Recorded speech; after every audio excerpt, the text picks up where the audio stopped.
Hola, ¿qué tal? Bienvenidos. Gracias por sintonizar Acción 10 en la mañana. Ya todo el equipo técnico y periodístico está preparado para llevarles 3 horas de información. Hoy, jueves 14 de abril, le vamos a estar acompañando Odili Vargas, Michelle Polanco Alvarado, quien les saluda, Jocelyn Medrano y Jimmy Romero. Vamos a iniciar dando un adelanto de nuestras noticias. Damos inicio con nuestras informaciones en el ámbito nacional. El tío del menor que fue abandonado en la frontera de Texas informó a través de un video en YouTube que finalmente la migrante Maylin Obregón, secuestrada en la frontera de México, ha sido liberada tras pagar la cantidad de $5,000 a los secuestradores. Veamos más en el siguiente reporte.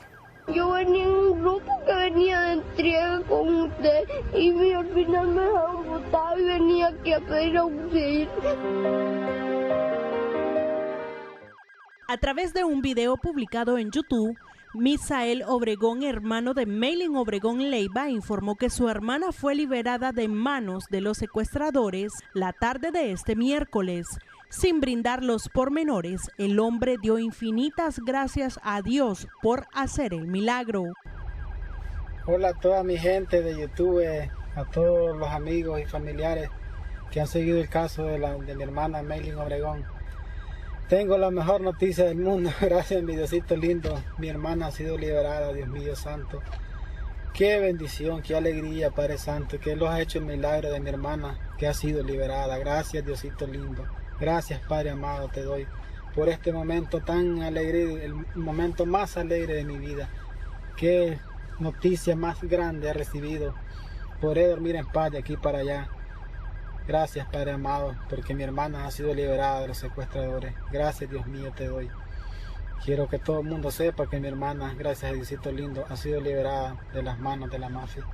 De esta vivienda fue donde partió Maylin Obregón Leiva el pasado 8 de febrero con su hijo de 10 años de edad en busca del sueño americano. La situación que ha enfrentado este niño y su madre ha dado la vuelta al mundo. Ha transcurrido más de una semana y la angustia por saber de su hija terminó para doña Socorro Leiva López, mamá de Maylin Obregón, la mujer que permanecía secuestrada por bandas delincuenciales mexicanas, y madre del niño Wilton Gutiérrez Obregón, quien fue encontrado en una zona desértica de la frontera entre Estados Unidos y México. Según el relato de la mujer de 66 años de edad, el viaje de su hija la tomó por sorpresa. Estaba cocinando cuando él está viendo el canal y él no se lo pierde, me dice, oye hombre, me dice en voz alta, venga a ver. Y yo me suspendo, digo, ¿qué le digo? Mire, me dice el niño, ¿qué? Yo para mí solo me agarré de la silla, a ver.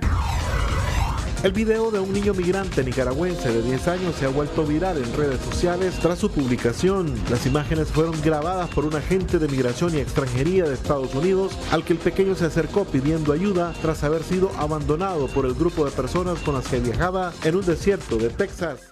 Se me conmovió el corazón, pero al mismo tiempo no pude llorar ni nada, sino que me agarré de la silla de él. Y le digo, mire, le digo, gracias a Dios, viejo, le digo que el niño ya está recuperado, porque usted sabe si se ha perdido ese niño de ella. Le digo, no, ahora es mi hija, le digo que no se sabe. Sí, así me di cuenta pues por el canal. ¿Su corazón de madre qué le dice? A mí me dice que ellas tengan un gran arriesgo de cualquier cosa. Porque como puede aparecer viva, puede aparecer muerto. Obregón decidió migrar por la violencia psicológica ejercida por su pareja. De golpes nunca, ella me contó. Se ha dejado 4 veces con él, pero yo nunca le he dicho déjalo ni andate. La corría, venirse para atrás y él andaba con una mujer y otra. Cuando me dice, mamá, me dice, pero con una desesperación. Yo sé por qué le digo, mándeme a traer. Y yo me asusté, dije yo, ¿y qué sería? Porque ya se oía decir de la mujer que ella andaba con él, que llegaba a la casa y cosas pues que allí. Pues ya de allí ya platicamos, sentite tranquila. Y dije, ¿qué fue lo que pasó? Le dije, nada, mamá, me dice que figúrese que Lázaro dice que se va a casar con la mujer, me dice. Y yo le rogué, me dice que yo quería, dice, estar con mis hijos, me dice, y que me dejara la casa tan siquiera, me dice, y que hiciera una casa, dice, donde él quisiera, dice, pero que él, dice, no me sacara de la casa por último, que yo quería cuidar a mis niños. Entonces vino, ¿y qué te dijo? Le digo yo, que me dijo que la que iba a salir era yo, me dice. no era él. Contiguo a la comunidad del Paraíso, ubicada en la región autónoma de la costa Caribe Sur y a unos 300 kilómetros de la capital, se encuentra la comunidad Monte de Oro. Ahí habita Lázaro Gutiérrez Laguna, expareja de Meilin. Usted sabe que los vecinos siempre son los primeros que se dan cuenta de las cosas, ya si hay violencia en aquella casa, digamos, y usted sabe que la gente nunca deja de decir las cosas que oye y mira. Entonces ellos, ahí está la información de ellos también, digamos, ellos dijeron pues que nunca se sabía de eso, digamos que yo haya tenido problemas con mi señora, digamos, pegarle algunas cosas de eso. Mientras tanto, los hermanos de Meilin Leiva manifestaron que no están de acuerdo que ella y su hijo regresen al país, después de conocer que la vicepresidenta Rosario Murillo anunció la repatriación del niño nicaragüense. Es triste, le conmueve a uno porque es familia. ¿Qué pasó cuando usted vio el video? Pues da tristeza, al ver al niño llorando, como es su sangre, no puede uno resignarse. Solamente pedirle a Dios que esté en la mano de ella y que esté bien. Y si la idea fue pasar al otro lado con el hijo, pues que así sea. Porque si intentan regresar acá a Nicaragua, en la misma situación queda, porque por un propósito ella salió. La verdad que no me parece nada bien ni de acuerdo que ella vuelva aquí o el niño, porque imagínense todo lo que ha pasado Wilton aquí, ese sacrificio de llegar hasta allá, usted sabe todos los peligros que pasó de Honduras para adelante, y que llegue allá, todo ese sufrimiento, todo esto que está pasando, y vuelva al mismo punto aquí, ¿qué futuro va a tener él? Del menor, lo único que sus familiares conocen es que permanece en un albergue en Texas. Extraoficialmente se conoció que en los últimos días las autoridades mexicanas realizaron varios operativos para desarticular la red de traficantes de personas. Este martes, 149 migrantes procedentes de Nicaragua, Honduras y Guatemala fueron rescatados por la Secretaría de Seguridad Pública de México. De estos, 55 eran menores de edad. Con imágenes de Lenín Castillo en Acción 10, Jocelyn Rojas. Y la vicepresidenta de Nicaragua, Rosario Murillo, aseguró que el gobierno continúa trabajando para la repatriación del niño de 10 años encontrado en Texas, Estados Unidos. Esto a petición de sus familiares. Veamos el reporte. Este miércoles, en su intervención en medios oficialistas, la vicepresidenta Rosario Murillo una vez más reiteró que la familia del niño de 10 años pedía la repatriación. Se estaban realizando las gestiones de vida. También el reporte que nos hace el Ministerio de Gobernación de la continuidad de las gestiones, la solicitud formal que hiciera también nuestro cónsul Samuel Trejo, la hizo ayer el Ministerio del Exterior, con documentación remitida por el Ministerio de la Familia, por la familia del niño Wilton Eniel, su padre, y hemos estado también en coordinación permanente para tratar de verlo nuevamente cuando se pueda. El encargado de realizar el papeleo es el canciller Samuel Trejos. La vicepresidenta Murillo dijo que se va a estar informando acerca del proceso del regreso del pequeño. Para Acción 10, Marjorie Vargas. Representantes del movimiento feminista La Corriente dicen que debe de prevalecer los intereses o el interés superior del niño migrante que fue encontrado en Texas y destacan que familiares del menor habrían manifestado que la mujer huyó de Nicaragua porque estaba en riesgo de sufrir violencia por parte de su expareja. Veamos más en el siguiente reporte. La voluntad de la madre del niño nicaragüense encontrado en Texas no fue abandonar a su hijo. Por ello, ella se lo llevaba consigo. Por lo tanto, debe ser entregado a su progenitora. De esta manera, según el movimiento feminista La Corriente, prevalecerá el interés superior del niño. Lo que hay que recordar es que en Nicaragua existe un código de la niñez y de la adolescencia que establece que en cualquier situación debe prevalecer el interés superior del niño, de la niña o del adolescente de que se trate. El gobierno no puede vulnerar desde ningún punto de vista ese principio que además pues tiene un rango constitucional, porque forma parte de la Convención Internacional. Esa criatura se fue con su madre, la voluntad de la madre nunca fue abandonar a esa criatura. El gobierno se está yendo por la tangente, porque realmente lo que debería de hacer es investigar el paradero de la madre, reunir a la madre con esa criatura y que en todo caso sea la madre la que decida si quiere regresar o no. Asimismo, María Teresa Blandón agrega que tanto la mamá de Meilin como su hermano, que vive en Estados Unidos, han manifestado que la fémina huía porque estaba en riesgo. Si la abuela de este niño ha documentado y el tío de este niño ha documentado que esta mujer estaba en riesgo y que este hombre la había estado atacando, agrediendo psicológicamente, físicamente, que la había amenazado. O sea, no es un sujeto que tenga las calidades necesarias para hacerse cargo de la educación de esa criatura. Como hemos sabido, las declaraciones de la abuela de ese niño son contundentes. Dice, yo no quiero que regrese. Es decir, yo quiero que se reúna con mi hija y quiero que se queden allá porque allá tienen, digamos, apoyo, porque ahí van a estar seguros. Es muy claro el relato de la madre. El régimen se está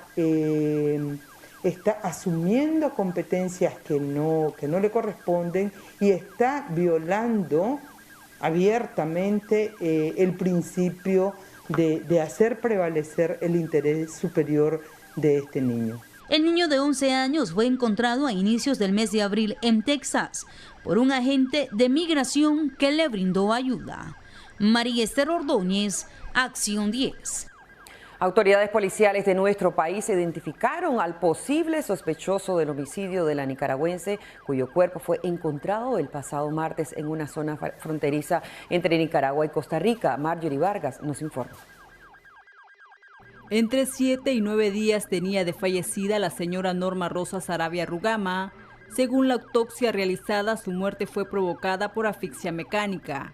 Las investigaciones policiales indican que el presunto autor de este homicidio es Roberto Reyes Sequeira, de 31 años, de origen nicaragüense y que se dedica al cruce ilegal de inmigrantes. Su cuerpo estaba en avanzado estado de descomposición. Y se entregue a Nicaragua al sujeto Roberto Reyes Sequeira, quien es el principal sospechoso de este hecho criminal y sea juzgado en Nicaragua por este crimen de odio que ocurrió en el sector La Ceiba, Reserva Esperanza Verde, a 4 kilómetros de la línea fronteriza Nicaragua-Costa Rica. La Policía Nacional de Nicaragua informó a la Interpol para la ubicación y captura de Roberto Reyes. Los restos de doña Norma Saravia serán sepultados este jueves en su ciudad natal, Boaco. Para Acción 10, Marjorie Vargas. La madre, que fue grabada mientras maltrataba a su hija, permanece hospitalizada. Según fuentes del Centro de Atención, la mujer perdió al bebé de 6 meses de gestación. Veamos más en el siguiente reporte.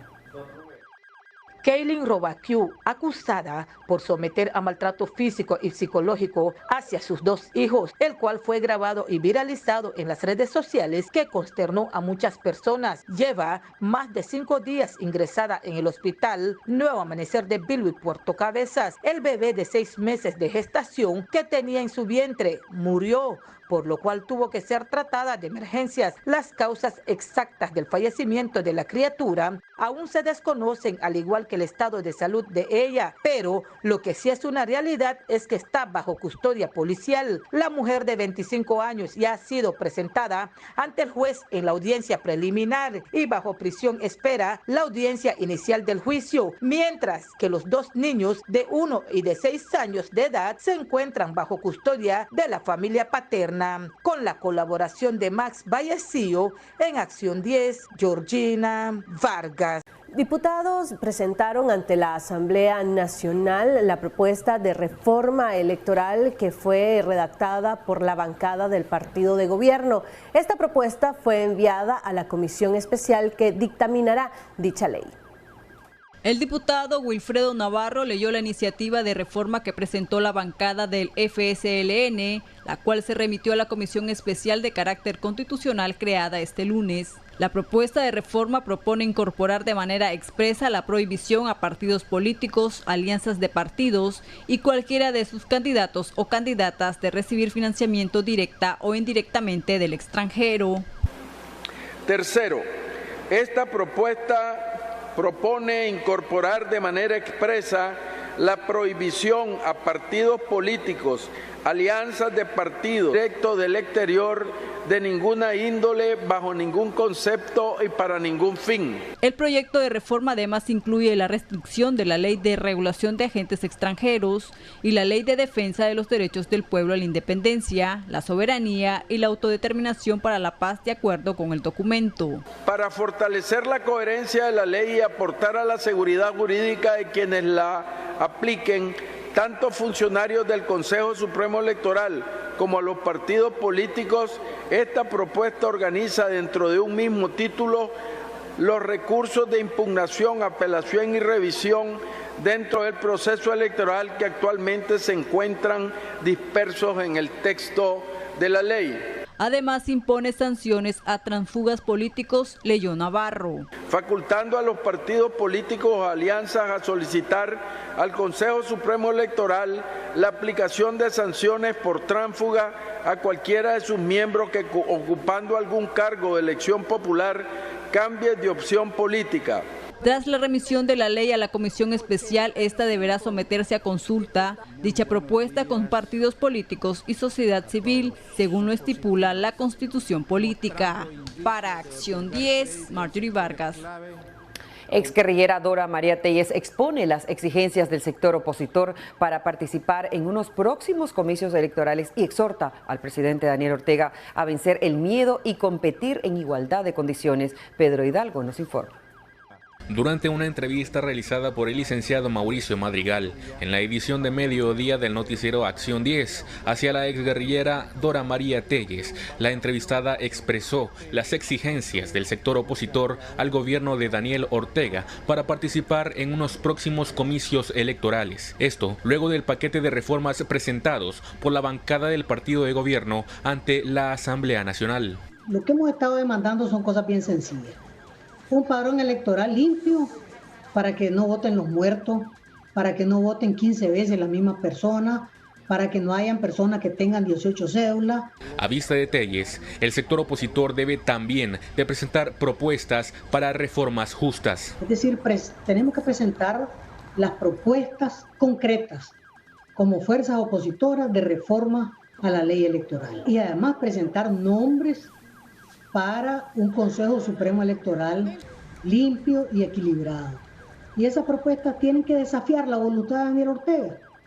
Y así la comunidad internacional y el pueblo nicaragüense va a medir si Ortega está realmente en voluntad de que hayan elecciones limpias, transparentes y observadas. La ex líder guerrillera expresa que lo ya presentado por el Frente Sandinista ante la Asamblea Nacional cae en lo irrisorio, además de asegurar la existencia de miedo por parte del presidente. Lo que mandó Ortega ayer a la Asamblea Nacional es una burla, y es una burla sangrienta. Amenaza con inhibir candidatos y fuerzas políticas. Amenaza a cualquiera que salga a decir cualquier cosa durante el periodo de campaña electoral y que no esté metido en las elecciones. Inhabilita la capacidad del Consejo Supremo Electoral para depurar el padrón. Deja minada la Junta Receptora de Voto en poder del partido orteguista y no permite observación electoral. Y ahí, entonces tiene mucho miedo Ortega. Por otro lado, Telles también señala a la unión de la oposición como alternativa para la generación de un verdadero contrapeso al gobierno.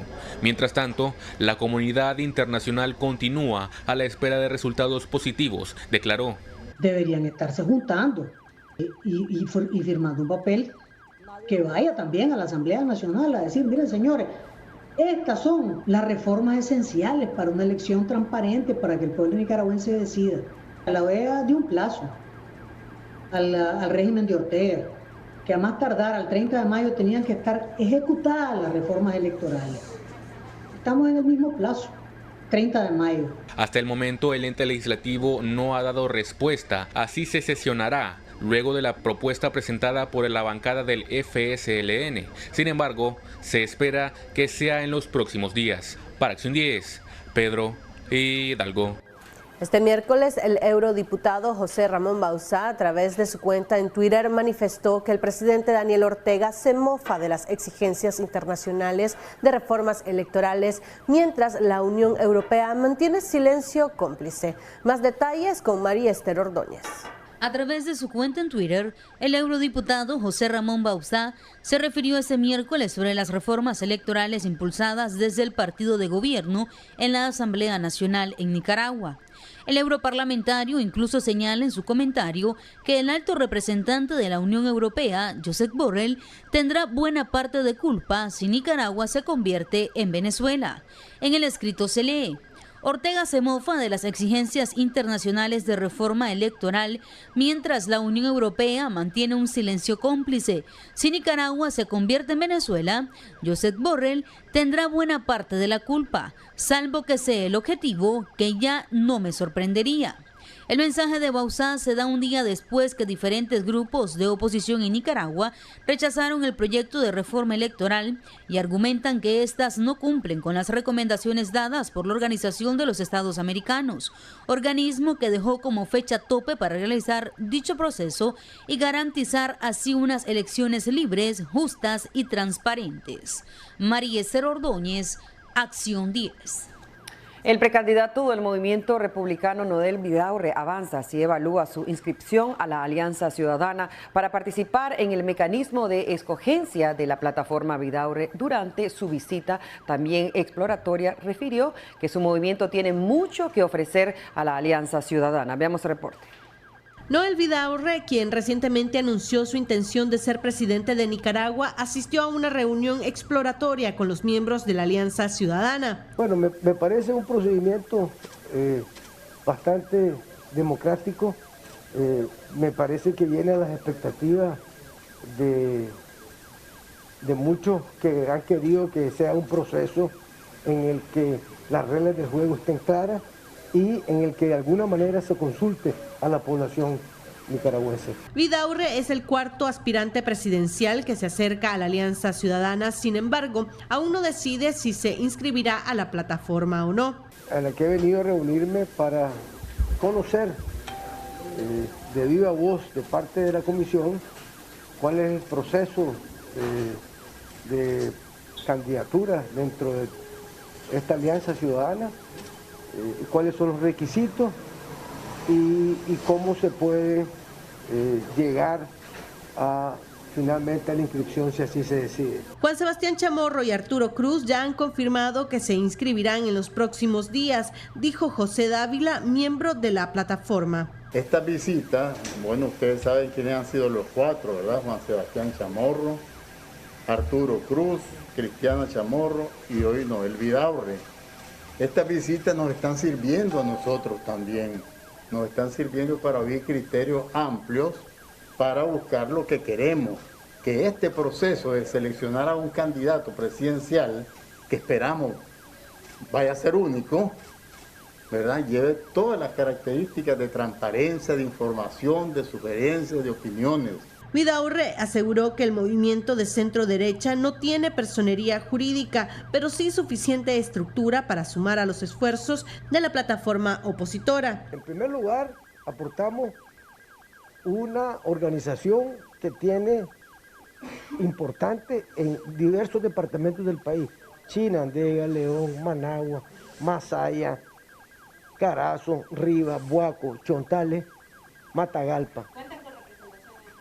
Contamos con representación, pero no solo representación, sino que además de eso, gremios importantes. Por ejemplo, 4 cooperativas de transporte del país están dentro del bloque de centro derecha. Hay cámaras de transporte en el país, hay bloques gremiales en los distritos de Managua y en los diferentes departamentos. Los precandidatos tienen hasta el 29 de abril para inscribirse a la Alianza Ciudadana. Michelle Polanco Alvarado, Acción 10. El comentarista político Jaime Arellano instó a la población a unirse de cara a la aprobación de iniciativa de reforma electoral enviada por el Ejecutivo al Parlamento. Jimmy Romero nos amplía. El comentarista político Jaime Arellano llamó a los partidos y precandidatos presidenciales a dejar a un lado el tema del proceso de escogencia del candidato único de la oposición y seguir presionando al gobierno para evitar que sea aprobada en la Asamblea Nacional la iniciativa de reformas a la Ley 331, ley electoral, enviada esta semana por el Ejecutivo. El borrador es catalogado como una propuesta que eleva más poderes al presidente Daniel Ortega sobre el sistema electoral. Entonces yo creo que hay que poner a un lado el debate de quién es mejor, de campañas electorales, cuál bloque es mejor y todo lo demás. Ahorita hay una cosa que le interesa a todos y le conviene a todos, que haya un proceso de reformas electorales donde le permitan competir en un proceso electoral contra el candidato de la dictadura o contra la dictadura. Entonces ahorita lo que hay que concentrarse todo es poner presión a Ortega. Ese debería ser uno. Por su parte, José Antonio Peraza, integrante de la Unidad Nacional Azul y Blanco, opinó en el segmento Debates y Soluciones de Acción 10 en la mañana que el gobierno debió estructurar la propuesta de reforma con base a la resolución de octubre de 2020 que hizo la Organización de Estados Americanos para la modernización y reestructuración del Consejo Supremo Electoral, para que el Estado convoque a elecciones generales a más tardar en mayo de 2021. También se recomendó que las autoridades acepten observación internacional independiente que dé garantía al proceso de votación. Que la misión de observación tiene la total libertad de preguntar, de observar, de meterse, de cuestionar y de dar recomendaciones y de opinar. Lo contrario es el acompañamiento. El acompañamiento básicamente es lo mismo. Te invita el gobierno, pero básicamente el gobierno te dice, esta es la agenda que vos vas a cumplir, tenés que avisarme, yo te voy a decir con quién te vas a reunir y no podés dar ninguna observación ni ningún comentario hasta que los resultados finales hayan sido publicados. El proyecto de reformas electorales desde ya creó descontento entre partidos y movimientos políticos. Quite Monterrey, de Ciudadanos por la Libertad, ha interpretado el contenido de la misma como una burla al pueblo, mientras la Coalición Nacional aseguró que esta representa un retroceso a la democracia al intentar frustrar la posibilidad de que existan elecciones libres y transparentes en Nicaragua. Jimmy Romero, Acción 10. Es momento de hacer una breve pausa comercial, ya regresamos.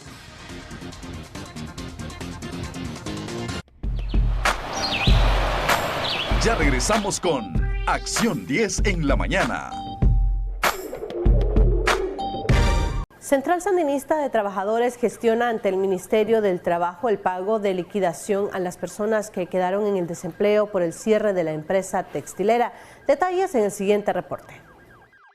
De los más de 1.200 despedidos de la empresa textilera New Holland de origen norteamericano, 30 son enfermos crónicos, más de 20 mujeres se encuentran embarazadas, igual que el resto de trabajadores. Su futuro laboral es incierto tras el cierre de operaciones. La Central Sandinista de Trabajadores ante el Ministerio del Trabajo gestiona para que todos reciban dignamente sus prestaciones sociales e indemnización. Estos trabajadores que tienen esta pensión pues por invalidez temporal van a tener que esperar, estos 10 trabajadores, 15 trabajadores van a esperar que llegar a la edad para la jubilación.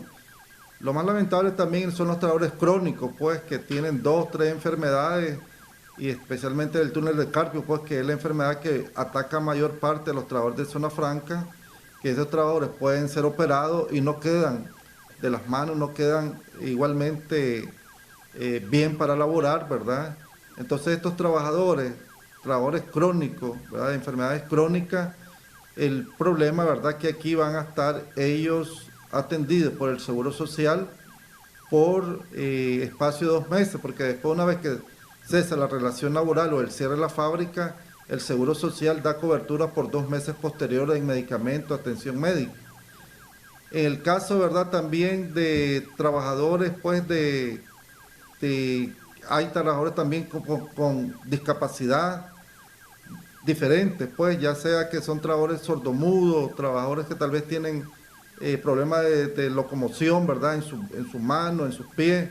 Toda la dirigencia sindical de New Holland fue despedida y purgada de la CST porque se sospechan coimas para darle la espalda a los trabajadores. Y ayer en Asamblea General Extraordinaria, pues los trabajadores decidieron a la Junta Directiva Sindical destituirla en pleno y se nombró una nueva Junta Directiva por trabajadores que fueron escogidos por los mismos trabajadores, ¿verdad?, para que al menos se negocie mejores beneficios para los trabajadores así en estado de embarazo, a los trabajadores con discapacidad, los crónicos, no solamente se vaya con una indemnización conforme a ley, sino que también ponerle beneficio de la convención colectiva e igualmente también una bonificación económica en vista pues que estamos ante una pandemia del COVID-19 y que los trabajadores no van a encontrar trabajo en ningún lado.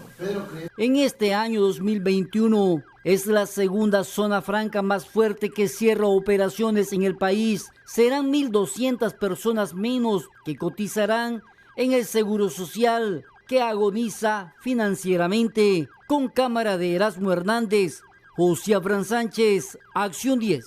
Y siempre en este tema, más de 3.000 empleos se han perdido en el régimen de zonas francas por cierres de empresas entre el año 2018 y 2021.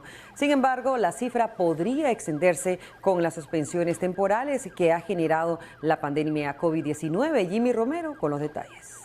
La Asociación Nicaragüense de la Industria de Textil y Confección aseguró que las 3 empresas bajo el régimen de zonas francas que han cerrado en el país desde el periodo 2018 a 2021 se debe principalmente a causas externas, desmintiendo así que los motivos sean por el contexto sociopolítico y económico que se vive en el país. Dean García, director ejecutivo de Anitex, explicó que el retiro de estas empresas de capital extranjero es una cifra mínima si se comparan a las 72 empresas de textil y confección que hoy siguen operando con normalidad. Por el anuncio de la marca Under Armour de reducir el orden de su trabajo en Nicaragua, entonces la empresa tuvo que tomar la decisión de cerrar operaciones. Estas operaciones no solo se están cerrando en Nicaragua, también están cerrando una planta que tienen en Honduras y una planta que ellos tienen en Estados Unidos también. Por efecto, sencillamente, por la crisis financiera que le ha generado el tema de la crisis, la redundancia del COVID-19. El economista José Vélez interpreta que los cierres pueden estar relacionados a temas de costos y competitividad, descartando así la teoría de una crisis interna. Este lunes, New Holland Apparel, Nicaragua, anunció su retiro del país bajo el argumento que no tenía maquinarias para seguir compitiendo con las prendas que confeccionaban para las marcas internacionales establecidas en Estados Unidos. El próximo 28 de mayo pasarán a la acera del desempleo 1.200 obreros que laboraban en esta empresa. Otro tema muy importante en Nicaragua es la tramitología, es decir, la logística que funciona detrás de las exportaciones e importaciones para meter materia prima, para sacar el producto. Y ahí hay problemas serios, han señalado algunos empresarios de las maquilas en cuanto a las aduanas. Hay retrasos para tener la materia prima en su momento, para poder sacar las exportaciones en su momento. Y hay un cuarto factor que tiene que ver mucho con la estructura de la energía en Nicaragua. Las exportaciones de prendas de vestir en 2020 generaron al país ingresos por el orden de los 1.400 millones de dólares, inferior a los 1.600 millones de dólares de 2019. A la fecha, los empleos totales que genera la industria son 70,000 personas. Jimmy Romero, Acción 10. León y Chinandega registran temperaturas máximas en estos días. La sensación térmica podría alcanzar los 40 grados. Los detalles con Xochitl Mendoza. El bochornoso calor se percibirá durante los próximos días. Los departamentos con mayor impacto serán los de occidente del país, donde la sensación térmica podría alcanzar los 40 grados, según detalla el experto en temas climáticos Agustín Moreira. Temperatura máxima en la zona de occidente 34 a 38 grados centígrados, sensación térmica 36 a 41. De Managua hacia arriba 28 a 33 grados centígrados, sensación térmica 29 a 38. Ocotal y Somoto 30 grados centígrados, sensación térmica 31 a 34. Estelí, Jinotega y Matagalpa 29 a 30 grados centígrados, sensación térmica de 31 a 35. De Huaco hacia San Carlos de 32 a 34, sensación térmica 33 a 38. Triángulo Minero 31 a 34 y sensación térmica de 32 a 37. De Layote hacia Nueva Guinea de 31 a 34, sensación térmica de 32 a 36. El Caribe, temperaturas máximas de 27 a 29, sensación térmica de 28 a 33 grados centígrados. El agrometeorólogo y director del Observatorio de Fenómenos Naturales OFENA destacó en su informe sobre la importancia de la prevención y las medidas a implementar ante este golpe de calor. En relación al golpe de calor, les recomendamos siempre beber bastante líquido, usar ropas claras y frescas, comer alimentos frescos, frutas y verduras, usar protectores solares, evitar asolearse entre las 11 a las 4 de la tarde, evitar hacer ejercicio en las horas pleno de calor, permanecer en la sombra y lugares frescos. Además, informó sobre la influencia de altas y bajas presiones que afectan a costa caribe de Nicaragua y la zona central, fenómeno que podría ocasionar lluvias ligeras y aisladas. Podrán estar presentando en el sureste de Nicaragua, afectando desde Río Blanco hacia Nueva Guinea y San Juan de Nicaragua, y de San Juan de Nicaragua hacia Caraguala, y en las zonas de Riva, Jinotepe, Huigalpa, Puerto Morrito y San Carlos, que podrán tener algunas posibles lluvias con algunas descargas eléctricas, como también en la isla de Ometepe. En lo que respecta a los vientos, detalló que oscilarán en los 56 kilómetros por hora de Ocotal a San Carlos y 40 y 45 en la costa caribe y en menor escala en el Pacífico. Xochitl Mendoza, Acción 10.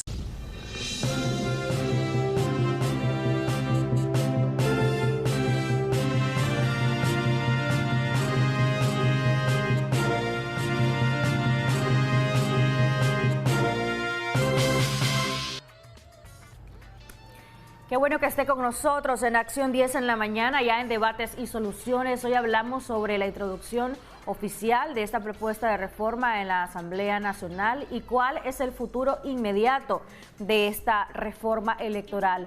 A juicio de los opositores, no reúne las condiciones que ha pedido la Organización de Estados Americanos y tampoco justamente los grupos de oposición en Nicaragua, que lo que demandan es un proceso electoral libre, justo y transparente. Pero ¿qué pueden hacer los opositores? Ya nos acompaña nuestro invitado vía Skype, Jimmy Romero, para conversar de este tema precisamente. Así es, precisamente el miércoles fue introducida ya de forma formal la iniciativa de reforma a la ley 331, ley electoral que propuso la bancada del Frente Sandinista de Liberación Nacional para que en las próximas semanas sea aprobada por los 69 diputados que tiene la Asamblea Nacional, que es la planadora sandinista. Esperemos de que la oposición logre su cometido y de alguna manera frene esta iniciativa, porque lo que han expresado, Jocelyn, es que esto podría inhibirlos al adherir leyes que ha venido aprobando en este caso el Ejecutivo para previo a este proceso electoral. Así es, Víctor Hugo Tinoco nos acompaña, él exdiplomático y también miembro de UNAMOS.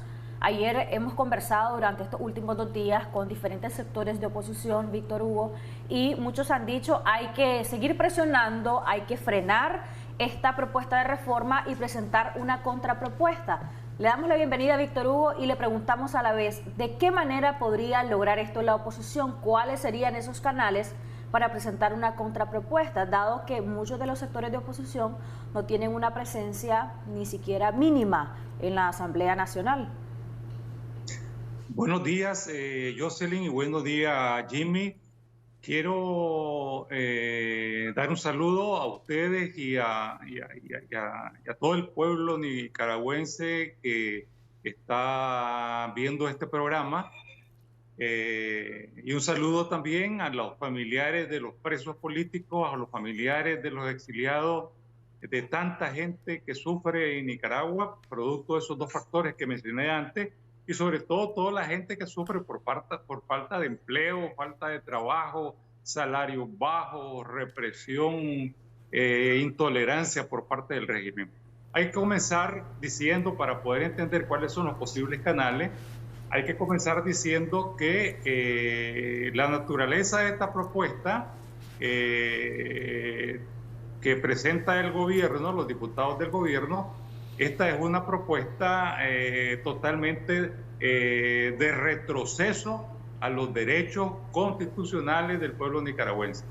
El pueblo nicaragüense tiene derechos que ya están establecidos en la Constitución, derecho a elegir y a ser electo, y esta propuesta pretende limitar esos derechos del pueblo nicaragüense, lo cual creo que es una lástima, porque en lugar de buscar cómo encontrar acuerdos, están buscando cómo crear problemas al pueblo nicaragüense. Es por lo tanto una propuesta totalmente rechazable, es una propuesta que hay que contrarrestar efectivamente de inmediato. No nos vamos a meter a los detalles, ustedes ya han tenido ahí varios especialistas que han señalado cómo retrocede derechos que ya tenemos los nicaragüenses. Esta propuesta es una propuesta, como decía, de retroceso, es como el cangrejo, ¿no?, que muchas veces camina para atrás. Eso es lo que está haciendo Ortega aquí. En vez de mejorar y hacer lo que pide el pueblo nicaragüense y hacer lo que pide la comunidad internacional, Ortega hace lo contrario.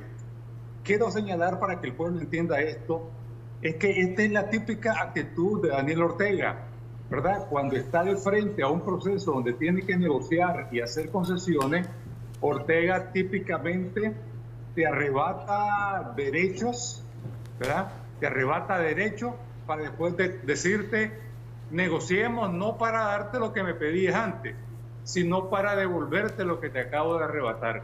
O sea, es como cuando te sacan la cartera en un bus, ¿verdad? Y que alguien te diga, te devuelvo la cartera, pero entre la cartera ya van 500 pesos menos, ¿verdad? Ese es el típico estilo mafioso de Ortega de negociar en este tipo de cosas, lo cual me parece que es lamentable, porque agrega estrés pues, al pueblo nicaragüense, agrega dificultades y complicaciones al pueblo nicaragüense. Entonces, pero no hay que consternarse por eso. ¿Qué persigue Ortega con eso? Primero persigue desanimar a la gente. Ortega quiere desanimar, no a la oposición en general, Ortega quiere desanimar al pueblo, quiere desanimar el voto, quiere que la gente diga, aquí no hay nada que hacer. Ya dijimos que Ortega no quiere que se cambien las cosas y entonces no va a permitir nada, no hay nada que hacer, que cada quien se vaya para su casa. Eso es lo que quiere Ortega en primer lugar. Y en segundo lugar, darse un margen para que si negocie volviendo a un punto que todavía es peor que como estaba la ley electoral antes que introdujeran esta iniciativa de ley el miércoles pasado, el miércoles de la semana pasada. De tal manera que esto no tiene sentido, perdón, este miércoles, esto no tiene sentido, esa es la lógica de Ortega. ¿Qué podemos hacer el pueblo nicaragüense? El pueblo nicaragüense tiene que hacer dos cosas. Uno, avanzar en su unidad, mejorar su unidad, ¿verdad? Mejorar la comunicación entre los dos grandes bloques opositores de la Alianza Cívica y la Coalición Nacional, ¿verdad? Dar respuestas conjuntas, ¿verdad? Ya han habido respuestas individuales de las diferentes organizaciones, pero a la hora de las propuestas hay que dar respuestas conjuntas. Hay que efectivamente introducir formalmente, ¿verdad? Presentar formalmente e introducir la propuesta que hace la oposición, que está en la línea fundamentalmente de lo que demanda el pueblo nicaragüense y de lo que demanda la OEA. La OEA demanda depurar el padrón electoral, ¿verdad? La OEA demanda que se respete el voto de los ciudadanos, ¿verdad? La OEA demanda que los candidatos puedan hacer campaña, puedan actuar, etcétera. La OEA demanda que no se estén poniendo cortapisas, inhibiendo candidatos. Es decir, que Ortega no se arrogue el derecho de elegir él a quién va a ser su candidato, ¿verdad? Y por tanto la unidad que le queda, unirse. Ortega no se da cuenta, pero esta propuesta que acaba de hacer tiene un efecto boomerang, un efecto que va en contra de él, porque esto profundiza la convicción dentro de la oposición de que hay que estar unidos, que frente a este adversario que amenaza la estabilidad actual y futura del país, ¿verdad? Hay que estar fuertemente unidos. Víctor Hugo, ¿a través de qué medios ustedes van a lograr contrarrestar esta propuesta? Además de la unión que ya lo mencionó, por ejemplo, ¿estarían conversando con algunos de los diputados que están en la Asamblea Nacional? Tomando en cuenta que algunos han sido señalados, algunos diputados y sus partidos políticos, como colaboracionistas, incluso por miembros de la Coalición Nacional, del cual es parte integrante UNAMOS a través de la Unidad Nacional Azul y Blanco. Entonces, ¿de qué manera ustedes estarían materializando una contrapropuesta y ejerciendo presión para ser escuchados? Sabemos que en un parlamento se debería de escuchar a través de un proceso de consultas no solo a los partidos políticos, sino también debería de ser escuchada en algunos casos, o en la mayoría, la sociedad civil. ¿Cómo ustedes van a lograr esto? Mira, lo primero es que el pueblo nicaragüense conozca cuál es la propuesta conjunta, unificada que hace la oposición. El bloque consolidado entre los dos grandes bloques opositores. Que la población lo conozca, eso es importante, ¿verdad? Que vamos a estar defendiendo sus derechos. Y segundo, existen formas de introducir esa propuesta. Porque acordate que los árbitros de lo que Ortega haga, los que están observando a lo que Ortega hace es el pueblo nicaragüense y la comunidad internacional. Que se olvide Daniel Ortega, este no es 2016, cuando hizo su último gran fraude. Esto es el 2016. 2016 todo el mundo estaba viendo en la comunidad internacional, estaban viendo para el ICACO, no vieron el tremendo fraude de que no le permitieron participar a la oposición, ¿verdad? Y pasaron felices con esa situación desde el 2016.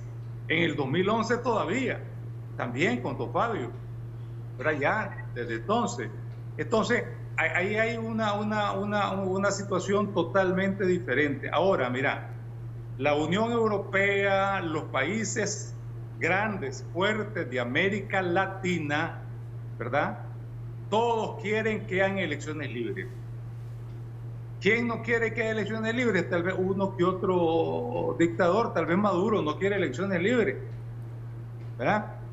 Pero inclusive AMLO en México quiere elecciones libres, en Nicaragua, ¿por qué quiere elecciones libres en su país? ¿Verdad? Inclusive Bolsonaro en la derecha, otro grupo en la izquierda, ¿verdad? Han llegado al poder por elecciones limpias. Fernández en Argentina llegó al poder por elecciones libres y por eso se mantiene y es reconocido como presidente. Entonces, la comunidad internacional ahora está volviendo a ver para Nicaragua porque saben que si aquí no hay elecciones libres va a haber inestabilidad y se va a crear un ambiente en Centroamérica que va a afectar a Centroamérica y que va a afectar a los Estados Unidos, va a pegar con el tema de los migrantes, va a pegar con el tema del comercio centroamericano y va a crear inconformidades en América Latina. Entonces, hay formas de hacerlo. Yo solo te puedo adelantar una cosa, pues yo te puedo decir que en la oposición verdadera, en estos dos bloques, en la coalición nacional específicamente, hay diputados, ¿verdad? Yo me imagino que los dirigentes están seguramente platicando y viendo sobre esas cosas, ¿verdad? Y habrá otra forma tal vez de explorar, inclusive de gente que no esté en la coalición o que no esté en la alianza cívica, ¿verdad? Pero aquí lo importante es que tu propuesta la conozca el pueblo y la conozca la comunidad internacional, porque ese es el primer veredicto de por qué, de si Ortega está dando pasos en la dirección correcta o si está retrocediendo como el cangrejo. ¿verdad? Por su propio interés, ¿verdad? Por su propio interés. Creo que Ortega al final con esto está buscando hacer algunas concesiones para no cambiar las cosas que tenía que cambiar desde antes, ¿verdad? Para no revisar el padrón electoral, para tratar de impedir el tema de los fiscales, que esté garantizado de la fiscalía, para no garantizar todo el tema de la transmisión de datos, etcétera, para tratar de que no haya observación electoral, pero no hay forma. Mira, si él, a la observación electoral él le llama acompañamiento, eso es secundario, le puede llamar amistad. Ortega, si eso no es el problema, el nombre que le pongan no es el problema, pero el problema es qué funciones le da. En cuanto Ortega no le quiera dar a los observadores internacionales que están dispuestos a venir, la OEA, ¿verdad?, la ONU, el Centro Carter con toda seguridad que tiene mucho que decir aquí, ¿verdad?, y no cumple los parámetros internacionales, hay parámetros internacionales para medir quién es una sociedad democrática, quién cumple los parámetros democráticos y quién no. Víctor Hugo. ¿Verdad? Entonces, ahí es el problema que tiene Ortega. Él va a estar expuesto a todo ese examen de aquí a mayo. Y termino con una última cosa, este aspecto. A mí me llama la atención que Ortega esté introduciendo esta iniciativa de reforma en la primera quincena de abril. ¿Por qué está introduciendo esta reforma en la primera quincena de abril? Se está dando margen hasta finales de mayo para ver qué negocia, qué no negocia, qué puede hacer. Inclusive no me extrañaría que esté esperando algunos emisarios del extranjero. ¿Verdad? Porque Ortega tiene vivezas de ratón, como tienen muchos políticos atrasados en este país. Su viveza de ratón, es decir, yo no negocio con la oposición, porque si yo negocio con la oposición, yo le doy fuerza a la oposición, ¿verdad? Y entonces yo voy a negociar con los gringos, digamos, ¿verdad? No me extrañaría que Ortega está pensando en eso, ¿verdad? Posiblemente ese sea el sentido de darse este tiempo, todo lo que queda de abril y todo mayo para negociar. Víctor Hugo. Para negociar. Entonces a mí me parece que sí hay forma, sí tiene que hacerlo de manera unificada toda la oposición nicaragüense. Víctor Hugo, diputados del Frente Sandinista han confirmado que el gobierno de Nicaragua estaría convocando para consultas a la reforma a la ley 331 de ley electoral solo a partidos políticos que están constituidos, es decir, de que los bloques opositores o movimientos prácticamente quedarían fuera de la jugada al analizar esta reforma a la ley electoral. En este caso, ¿qué debe hacer la oposición que no tiene una casilla? En este caso, ceder al gobierno a conversar. ¿Qué pasaría? ¿Cuáles serían las estrategias que debería de utilizar la oposición nicaragüense para impedir esas reformas o de alguna manera que sea revisada y se dé un proceso de elecciones justas, libres y transparentes, como lo ha demandado la Organización de Estados Americanos y la comunidad internacional, asimismo los partidos políticos acá en Nicaragua? Mira, la oposición, como decía antes Jimmy, tiene vías, tiene posibilidades de hacerlo por la vía de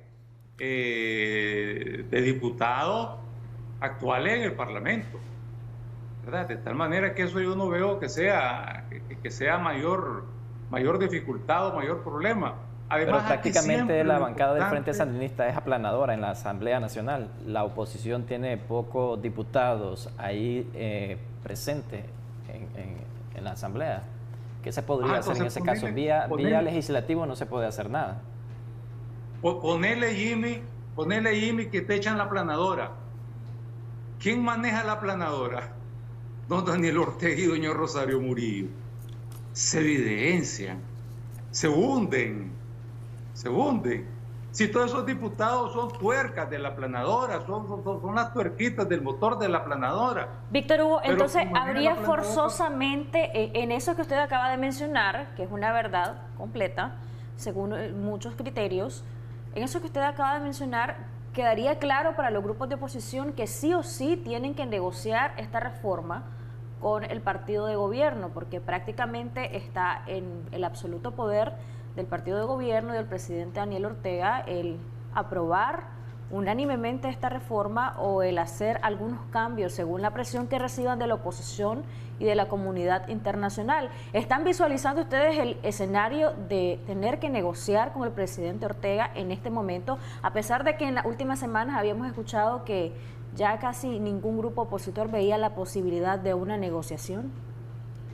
Mira, yo creo que Ortega está obligado sí o sí a negociar, ¿verdad? Si quiere seguir siendo presidente de Nicaragua.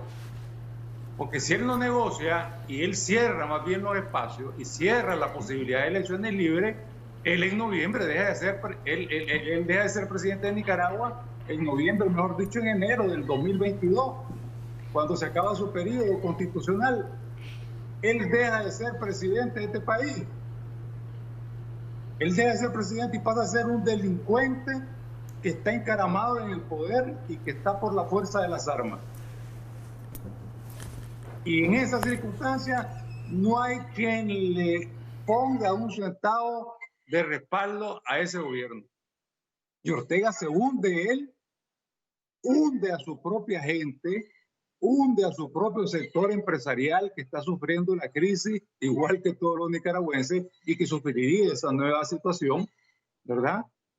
Y yo no creo que él tenga la capacidad de resiliencia o de resistencia que ha tenido Maduro, ¿verdad? Que acaba de hacer algo parecido en Venezuela, ¿verdad? Pero tiene mucho más recursos. Mira,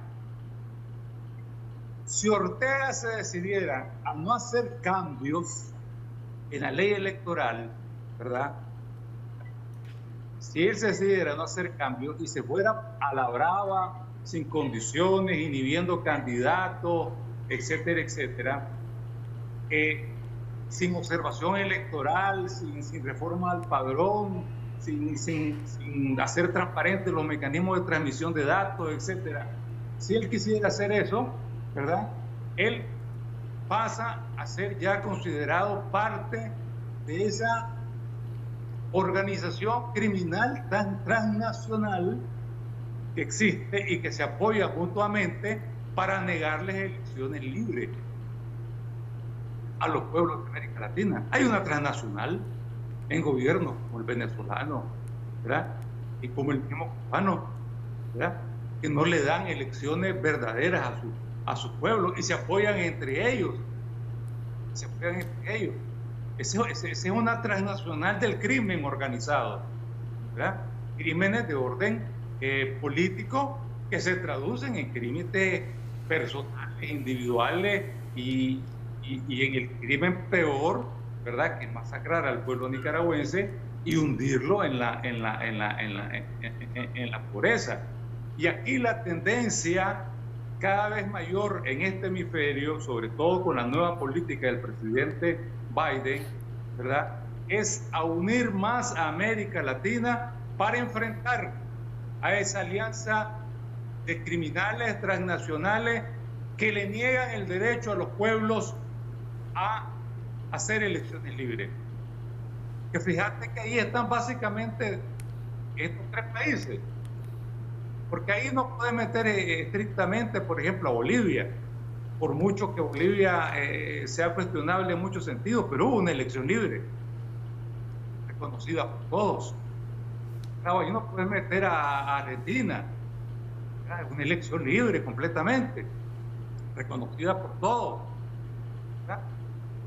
O la elección en Ecuador, ¿verdad? Y ahí ganó un grupo de derecha, pero es reconocido por todos, tanto la izquierda como la derecha. Los únicos que no hacen eso son Maduro, Ortega y Díaz-Canel en Cuba, ¿verdad? Pues, y se han convertido en una transnacional que se tratan de apoyar mutuamente. Y por eso están cercados de la misma forma. ¿Por qué? Porque la falta de democracia afecta la estabilidad de la región, afecta el clima de inversión, afecta el clima de producción, afecta la posibilidad de generar empleos, afecta la posibilidad de redistribuir los márgenes de riqueza que se puedan producir y de mejorar las condiciones de vida de la población. y al afectar todo eso, crea las olas migratorias.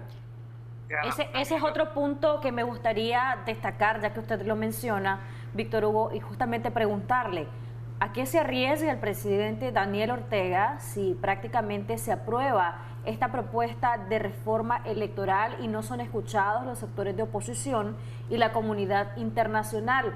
¿Cómo sería ese proceso de elecciones y qué vendría después de este proceso electoral? Mira, esa ya es ya entramos en el campo de lo hipotético, ¿verdad? Creo que esa es una posibilidad, pero es una posibilidad no necesariamente la más fuerte. Ortega es un hombre que es inteligente para la maldad y es astuto para la maldad, ¿verdad? Y sabe la situación complicada que tiene, tanto él como doña Rosario saben la situación complicada que tienen, ¿verdad? Ellos no van a estar jugando tan fácilmente con eso, ¿verdad? Pero en el caso hipotético que se decidieran, que es lo que vos planteas, Jocelyn, a irse por la brava, a entrar de lleno al club, ¿verdad? De esa organización criminal que niega el derecho ciudadano a la libertad, a la democracia, a las elecciones libres, y por lo tanto al desarrollo, y por lo tanto al crecimiento económico, por lo tanto a la generación de empleo, por lo tanto a salarios más dignos, ¿verdad? Al negar todo eso, se vuelven en un factor, en una especie de tumor en América Latina. Y América Latina va a tener que actuar, y eso es lo que ha dicho Biden. Es lo que está haciendo en Europa. En Europa es la diferencia de Trump, que se vivía peleando con los europeos, ¿verdad? Ahora Biden está buscando cómo juntar fuerza con los europeos para resolver los problemas que tiene, ya no solo aquí, sino en otros países, en otras latitudes del mundo, ¿verdad? Lo mismo va a ser para América Latina. O sea, la coordinación y la articulación de América Latina para frenar y para parar y para castigar y para doblegar, ¿verdad?, a los miembros de ese club criminal antidemocrático, ¿verdad?, va a ser mucho más contundente que en la época de Trump. Estoy convencido, pues, porque ya ellos saben cómo los afecta, ¿verdad? Ya Colombia, por ejemplo, ya sabe, y ya tiene millones y millones y millones de venezolanos y no quiere seguir recibiendo venezolanos, ¿verdad? Víctor Hugo, ¿cuál sería el rol que jugaría el gobierno de Estados Unidos, tomando en cuenta de que el gobierno apruebe de una vez por todas estas iniciativas de reforma a la ley electoral? ¿Cuál sería el rol del gobierno de Estados Unidos, tomando en cuenta de que hay demócratas y republicanos que han presentado una iniciativa de ley Renacer, que prácticamente sería el talón de Aquiles del gobierno de Nicaragua? Esto estaría de alguna manera incidiendo en impedir esas reformas. Se habla que en mayo podrían ser ya aprobadas estas iniciativas de republicanos y demócratas. Hablamos de la ley Renacer. Sí, mira, una posibilidad es que los Estados Unidos, con el respaldo mayoritario masivo de América Latina, ¿verdad?, decidiera, si ve que no hay voluntad de negociar de aquí al 31 de mayo, ¿verdad?, de aquí al 31 de mayo, decidan aplicar la nueva ley, la nueva NICA Act, pues, que es una ley específica para castigar a este tipo de regímenes. Esa ley, en lo fundamental, lo que hace es perfeccionar, afinar y mejorar, ¿verdad?, los mecanismos de persecución de la corrupción, los mecanismos de persecución de estos regímenes que están fuera de la ley internacional, que están fuera del derecho internacional, que oprimen a su pueblo. Mejora todos los mecanismos internos en los Estados Unidos para poder castigar con más precisión y para poder castigar con más fuerza, ¿verdad? Eso así es, ¿verdad? Y alguien me podrá decir que eso es injerencismo. Y cuando Somoza fue injerencismo, pues, que vinieran asesores y armas de toda América Latina a ayudar a la revolución sandinista. Ahí no fue intervención. Cuando vos estás frente a una dictadura, es legítimo el derecho a ayudar a ese pueblo. Además, repito, no porque lo diga yo, está establecido en una resolución oficial de la Asamblea General de las Naciones Unidas. Y eso se llama, ese principio que se aprobó se llama el derecho a defender, ¿verdad? El derecho a defender. O sea, esto ya no es los años 70 del siglo pasado, los años 60 del siglo pasado, los 80. Esto ya es otra cosa. Yo espero que Ortega lo sepa y en vez de irse por la vía Maduro, para la cual él va a estar más maduro que otros, para pegar el barquinazo, porque te voy a decir, en esa alianza transnacional no todos tienen, del crimen, no todos tienen la misma fuerza.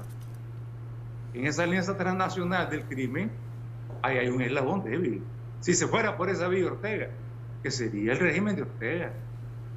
Y siempre en una tensión como esta, la cadena se rompe por el eslabón más débil. Vamos a escuchar, Víctor Hugo, algunos audios de nuestros televidentes. Vamos a escuchar el primer audio para que usted haga referencia a los comentarios o preguntas que hacen nuestros apreciados televidentes. Adelante. Eso muchas veces pasa porque, mire, yo lo venía diciendo que desde que hace años se venían peleando entre ellos mismos. Ahora ya están las cosas de las leyes y no buscan, solo rechazan, pero no hay una convicción firme en decir esto no va, así tiene que ser, así, y parársele duro. No, todavía si siguen matando, ¿quién va a ser el representante para que pueda hacer la cara o lanzarse para presidente? Y no han dicho nada. Por eso que en Nicaragua ya estamos cansados de lo mismo de siempre. Qué desgracia que no se pueden unir para sacar a una persona, solo para robar si se unen. Muchas gracias. Gracias a usted, Víctor Hugo. ¿Cómo responde a este comentario? Mira, yo creo que como decíamos antes, la solución para salir de Ortega está en unirse y en votar masivamente. Eso está clarísimo. Eso está clarísimo. Unirse, las fuerzas principales, los bloques opositores, que hagan que después, como un magneto, como un imán, atraiga el voto masivamente del pueblo nicaragüense, como ha pasado en el pasado, ¿verdad? En otras elecciones, ¿verdad? Unirse y votar masivamente. Esa va a ser la responsabilidad del pueblo nicaragüense. Hay que salir. Como han estado saliendo muchos los adultos mayores para vacunarse. Así hay que salir ese día. Y si lo ponen a hacer larga fila, hay que irse haciendo la fila, ¿verdad? Para votar, porque ese día va a ser el día de la liberación del pueblo nicaragüense. Víctor Hugo, el amigo televidente hacía una crítica a los sectores de oposición y decía, se viven peleando por quién es el candidato y todo esto. Críticas justas a juicio de muchos analistas, y precisamente quería preguntarle respecto a esto. ¿Qué tan importante es quitar esa imagen de descrédito que tienen ya muchos opositores, que a juicio de algunos de los pobladores que se identifican con los grupos de oposición dicen lo que se están peleando, y voy a usar palabras del vulgo nicaragüense, lo que se están peleando es el hueso, y en realidad no están peleando por los intereses de la ciudadanía? ¿Qué tan importante es quitar esa imagen de descrédito y qué tan importante también es que se les vea en un bloque unitario en este momento? Porque a los opositores, a muchos de ellos, no a todos, les encanta decir que tienen tiempo y que tienen tiempo y que tienen tiempo, y siempre viene el gobierno del presidente Ortega y los sorprende y prácticamente los agarra desprevenidos. Mira, yo creo que existe efectivamente esa percepción en un sector, ¿verdad? Por un mal manejo que han habido de ciertos sectores sobre el tema de la unidad, sobre todo porque ha habido mucha rigidez, ¿verdad? Yo recomendaría a los líderes de la oposición, tanto de la Alianza Cívica como de la Coalición Nacional, a actuar con mucha mayor flexibilidad para ya concretar los mecanismos. Por ejemplo, cosas concretas, pues, para no enredarse. La propuesta de cambios electorales que haga la oposición tiene que ser una sola, ¿verdad? Si cada quien sale con su propuesta por su lado, ya van mal. Eso hay que decirlo. Eso hay que decirlo. Tiene que ser una sola, porque entonces la comunidad internacional y el pueblo nicaragüense que se está quejando de eso, ¿verdad? Y que está diciendo que están peleando por huesitos, como decía, van a decir, hombre, ahora sí están presentando una sola propuesta ya ante el Parlamento de cuáles son las reformas electorales. Ya, cuáles son las reformas electorales, ¿verdad? Ya tienen que presentar una sola lista, juntar todos los candidatos que tienen para miembros, para magistrados del Consejo Supremo Electoral. Ya tienen que unirla, ¿verdad? Tal vez la coalición tiene sus candidatos, y yo sé que ya los ha trabajado, ¿verdad? Ya tiene una lista para candidatos. Ya seguramente la Alianza Cívica tiene algo, hay que juntarlo y presentar e introducir una sola lista de candidatos. ¿Por qué vía? Por la misma vía que te decía que van a meter las reformas electorales, ¿verdad? La vía de un diputado del Parlamento, ¿verdad? O de varios diputados del Parlamento que entren en esa posición y que asuman una posición patriótica. Víctor Hugo, antes de pasar, Víctor Hugo, al siguiente audio, hablando justamente del Parlamento y de diputados, quiero leerle un mensaje que me envía Jorge Ocampo del Partido Liberal Constitucionalista para que usted se refiera a este mensaje. Y nos dice él, entre otras cosas, la respuesta es una gran concertación nacional alrededor de quienes sí pueden presentar reformas e incidir en modificar la propuesta gubernamental. La solución al conflicto es que el país político y el país nacional caminen de la mano y juntos le devolvamos la esperanza y alegría a Nicaragua. El liberalismo trabaja con seriedad por Nicaragua, pero sobre todo contando con la experiencia de ser el único partido político en haber derrotado al FSLN de manera contundente. Esas son realidades, y nos envía saludos. ¿Qué opina usted de este comentario? ¿Debería haber una gran concertación de los grupos de oposición alrededor de este partido político, por ejemplo? Mira, yo creo que la ley lo que establece es que vos necesitas tener ahí a alguien que te presente tu iniciativa, ¿verdad? Y si no lo tuvieras, de todas maneras la presentás. El efecto es el mismo internacional y nacional, ¿verdad? Si no te lo quieren recibir, la propuesta, es el mismo, va a ser el mismo golpe sobre Ortega. Entonces, sobre esto que decía este amigo Ocampo, ¿verdad? Bueno, y hay que ver qué es lo que está planteando, habría que examinarlo, habría que verlo. No sé si está pensando una concertación de los que pueden presentar. Bueno, ¿quiénes son los que pueden presentar? Todos los zancuditos, ¿verdad? Más el partido de doña señora Osuna, que se lo acaba de dar el orteguismo, Consejo Supremo Electoral, el nuevo pequeño PLC, ¿verdad? Entonces, si eso se trata y es un juego, ¿verdad? Se va a ver y se va a conocer. Aquí lo que se trata es que presentes la propuesta de las organizaciones que representan la lucha que se ha dado en los últimos 3 años en Nicaragua, ¿verdad?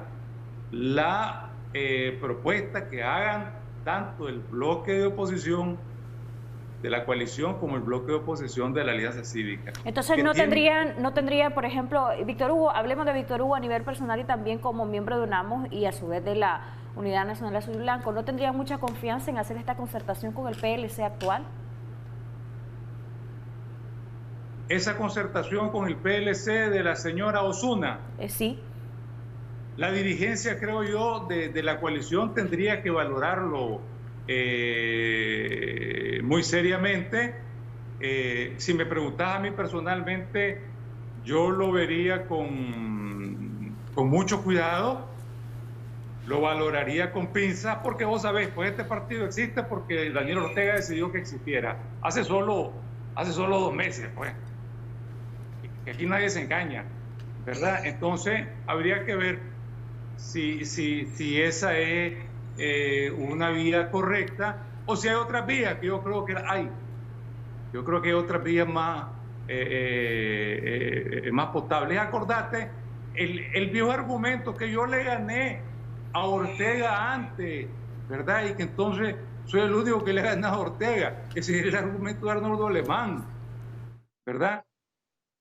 Cuando él fue presidente, él ganó con el 55%. Le gané a Ortega y se empecinó en volver a ser candidato. ¿Cuánto sacó después? Menos del 5%. Menos del 5%, después de haber sacado el 55%. ¿Me explico? Entonces eso de que yo hice antes esta cosa, eso ya no vale, es ahorita. Es ahorita. ¿Quién tiene credibilidad? ¿Quién representa a la oposición? ¿Quién representa el espíritu de los jóvenes que se han sacrificado? ¿Quién representa el espíritu de las madres que sufren? ¿Quién representa de los presos políticos? ¿Quién representa el espíritu de las familias que sufren porque sus hijos están exiliados? ¿Quién representa el espíritu de los nicaragüenses que sufren porque no hay trabajo, no hay empleo, porque los salarios no son dignos? ¿Me explico? Entonces, eso es lo que le va a dar una salida a Ortega. Ortega no tiene mucho margen, creo yo, de maniobra. Al final va a haber un dictamen, una decisión, hizo cambios significativos en la ley electoral que ayudan a mejorar la elección, que están en la línea de los parámetros que exige la comunidad internacional y que exige el pueblo nicaragüense, o no. Eso va a ser el dictamen que se va a hacer el pueblo nicaragüense una vez que esto llegue a su fin, posiblemente a finales de mayo.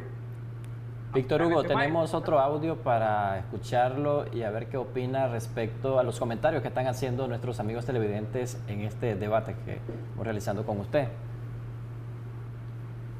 Escuchemos el audio. Sí, buenos días. Mi pregunta pues va en torno a la propuesta de ley de los congresistas americanos sobre la ley Renacer. ¿Será esto suficiente para que Ortega ceda negociar una propuesta de reforma electoral y hayan los cambios sustanciales para poder tener un proceso electoral limpio y transparente en Nicaragua? Víctor Hugo, sobre lo que le preguntaba, prácticamente el amigo televidente decía que si este será el talón de Aquiles del presidente Ortega para que de alguna manera ceda a las propuestas que ha hecho la oposición nicaragüense de unas reformas electorales de acuerdo a los parámetros internacionales, que se den unas elecciones libres, justas y transparentes. Yo creo que la ley Renacer es una ley que va a ser importante para poner presión a Ortega, ¿verdad? Pero no es la única presión. Aquí lo fundamental para obligar a Ortega es que la oposición presente su propuesta, ¿verdad?, de reformas electorales y presente su propuesta de candidatos al Consejo Supremo Electoral de manera unificada. Esa es la presión más grande. Y esa presión va a estimular y va a animar a la comunidad internacional a ser más fuertes y más duros contra Ortega. Porque mira, yo insisto aquí en otra cosa. Esta es la última oportunidad que tiene Ortega de tratar de mostrar que es un gobierno que va a respetar la voluntad del pueblo nicaragüense. Y fíjate una cosa, a diferencia de Trump, Biden, el presidente Biden, le abrió una puerta, le tendió, le puso una escalera para bajarse a Daniel Ortega. Biden no le llamó dictador a Ortega. Biden le llamó a Ortega un gobernante que va camino a ser una dictadura. O sea, que todo lo que le han hecho ahorita es sin ser dictador. Una vez que él, si se fuera por la mala, por la vía mala, ¿verdad?, de no hacer reforma a fondo, electorales, ¿verdad?, haga ese fraude, ¿verdad?, ahí él ya va a quedar totalmente evidenciado. Creo que Ortega está en una encrucijada. Él no puede soportar la presión del pueblo nicaragüense, creo yo. Porque mira, de todas maneras, el problema que tiene Ortega no solo es que la comunidad internacional lo va a presionar, ¿verdad? Y esa ley Renacer efectivamente es importante, pues, ¿verdad? Es importante. Sino que el problema es que aquí el pueblo va a estar organizado. Aquí la oposición va a estar organizada una vez que Ortega haga el fraude. No lo vamos a reconocer, no lo va a reconocer nadie, no lo va a reconocer la comunidad internacional, no lo va a reconocer adentro nadie, ¿verdad? Más que su zancudito, pues, pero eso ya son prácticamente, por decir de alguna manera, posiciones de muy poco valor, ¿verdad? Entonces, él está en esa encrucijada, ¿verdad? Biden le puso la escalera a Ortega para bajarse.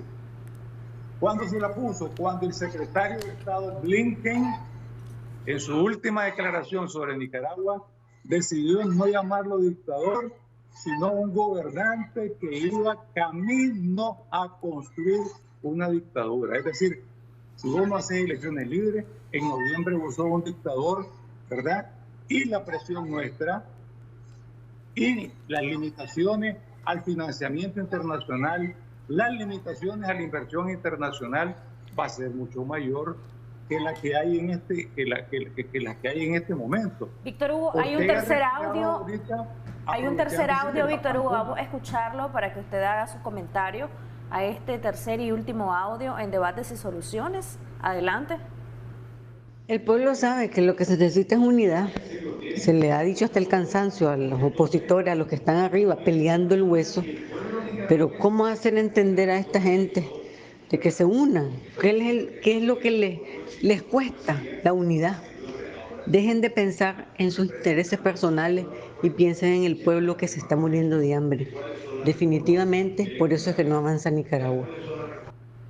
Muchas gracias a la amiga televidente por el audio. Víctor Hugo, sus comentarios. Sí, mira, yo creo que efectivamente, sobre todo hace algunos meses, habían ideas erradas de que la alianza cívica sola iba a lograr ser una alternativa y que no necesitaba juntarse con la coalición, pero a medida que pasa el tiempo vos te das cuenta que aquí si no vas unido no vas a tener ningún éxito y si acaso no quedas pintado totalmente de zancudo. ¿Me explico? Entonces, yo creo que el pueblo nicaragüense se ha encargado de irle diciendo a esos políticos que todavía reaccionan con el viejo reflejo de la política, mi hueso, mi truco, mi cuota, ¿verdad? De que antes que eso está unirse para derrotar a Ortega. Está unirse para derrotar a Ortega. Y tenemos una gran ventaja, que todos los sectores de oposición en estos dos grandes bloques quieren lo mismo, que Ortega se vaya y desmantelar el sistema de represión y desmantelar el sistema judicial que él tiene, ¿verdad? Montado para reprimir. Eso es lo que quiere todo el mundo, ¿verdad? Ahora, quiero decir, y eso el pueblo nicaragüense tiene que estar claro, eso no es fácil, eso no es automático, ahí va a haber que dar una batalla, va a haber que dar una lucha, ¿verdad? Y eso va a tomar algún tiempo para lograrse, aún estando en el poder la oposición y estando en la calle Daniel Ortega. Víctor Hugo, precisamente sobre la consulta que le hacía nuestro amigo televidente, ¿realmente se podrá lograr la unidad opositora, tomando en cuenta de que Ciudadanos por la Libertad ha tomado distancia de la coalición nacional? Ahora vemos a Noel Vidaurre, se ha lanzado a la precandidatura presidencial, ellos tampoco dicen de que se estarían acercando a la coalición nacional. ¿Qué es lo que está fallando la coalición nacional? ¿Por qué de alguna manera muestra o emite ese tipo de criterios de parte de la oposición que toman distancia? Por eso, mira, hay muchos de estos políticos tradicionales,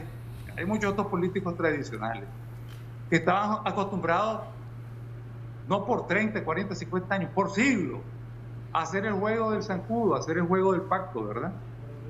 Hay un gobernante que es fuerte y el otro recibe cuota. Y a eso han estado acostumbrados. En la época de Somoza, ¿verdad? Y después ahora que volvió Ortega otra vez, ¿verdad? Que se hizo un acuerdo más o menos de ese tipo que fue terrible, ¿verdad? En la época de Ortega, la última, que fue terrible, pues, porque porque se equivocaron radicalmente. Ahí es el sector que decidió hacer un acuerdo comercial y empresarial con Ortega para supuestamente crecer, y que no importaba que Ortega fuera desmantelando, ¿verdad? Ahora ellos ya saben que eso no es posible. Ahora vos ya no puedes crecer en este país, ahora en este país vos no puedes tener empleo, ¿verdad? Si vos no tenés un mínimo, ¿verdad? Y si no tenés condiciones democráticas. Es decir, y eso te lo dice ahora todo el mundo. Entonces, yo creo que la vieja política, esos reflejos de gente que dice que yo me voy por aparte y que yo hago esto, es el viejo reflejo de siglos, ¿verdad? De liberales y conservadores que jugaron ese juego, pero ese juego se acabó con el 18. O sea, todavía hay algunos que les cuesta, que no les ha caído el 20, que el 18 de abril de hace 3 años, al cual vamos pronto a honrar y a recordar con mucha emoción y con mucho entusiasmo, ¿verdad? Y haciendo actividades también, ¿verdad? Que eso fue un cambio radical. Eso ya es toda una nueva generación de gente que ya tiene otra mentalidad. Entonces, todavía hay fuera de la coalición nacional, y creo que en Alianza Cívica hay a veces un poquito, pero creo que cada vez va disminuyendo, y se va dando cuenta que vos no puedes decir, yo soy aquí la mamacita Tarzán y los demás no sirven para nada, pues. Eso ya no tiene futuro, ¿verdad? La unidad es una exigencia fundamental del pueblo nicaragüense, y yo estoy convencido que ya se ha madurado lo suficiente. Queremos agradecer mucho. La demostración de eso va a ser si salen con una sola propuesta o no. Si no salen con una sola propuesta, ¿verdad?, de reformas electorales, significaría que sigue gente jugando con el reflejo del pasado, ¿verdad? De un pasado que solo sirvió para hacer de Nicaragua un país atrasado, ¿ves? Entonces, y ahí sí estaríamos en una situación un poco más compleja, pero creo que no. Yo, conociendo a la mayor parte de la gente, inclusive que está en la Alianza Ciudadana, creo que ellos están conscientes de que hay una nueva realidad, ¿verdad?, para elegir. Y yo veo a los candidatos muy bien. Yo veo que los candidatos, yo tengo información que los candidatos se han estado reuniendo virtualmente, pues, porque hay una parte de los candidatos fuera del país que andan haciendo misiones en otros lados, ¿verdad? Hay reuniones virtuales y van preparando el posicionamiento de los candidatos también,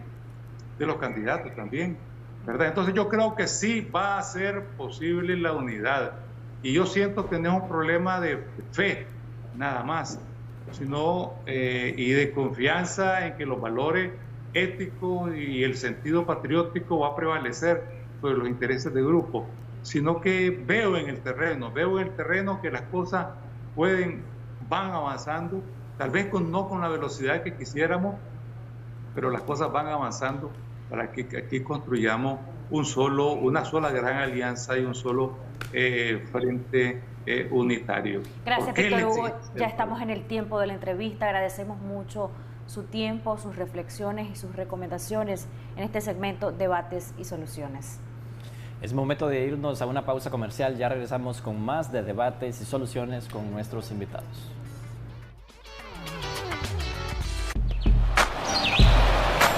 Ya regresamos con Acción 10 en la mañana. Continuamos con Acción 10 en la mañana.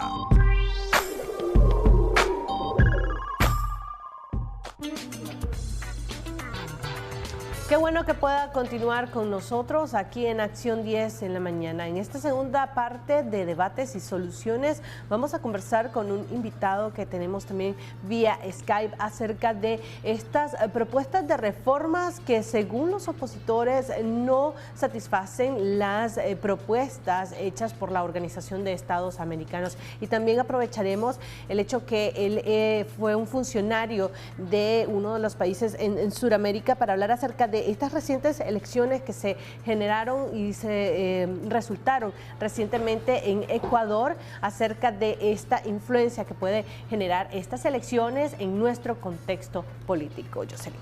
Sí, es Carlos Sánchez de Versailles, nos acompaña vía Skype, exministro de Defensa en Bolivia. Gracias, Carlos, por acompañarnos esta mañana. Muchas gracias por su tiempo. Entremos en materia.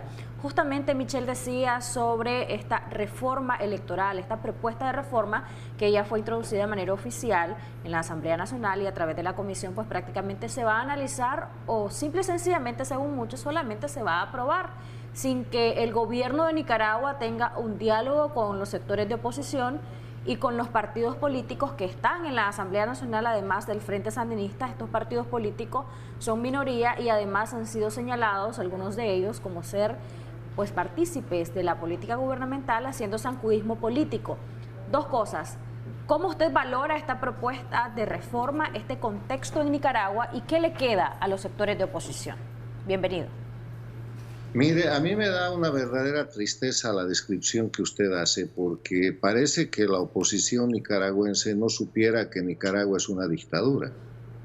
Entonces se presta a la simulación de hablar de mayorías y minorías en el Congreso, en la Asamblea, se presta a la simulación de una construcción de un proceso electoral y lo único que hacen es participar de una burda simulación para darle careta, para darle disfraz de democracia a una dictadura. Nicaragua es una dictadura y lo saben todos los nicaragüenses, porque en Nicaragua no hay respeto a los derechos humanos, en Nicaragua no hay Estado de Derecho, en Nicaragua no existe separación e independencia de poderes, están todos controlados por el Poder Ejecutivo, por el dictador y su grupo.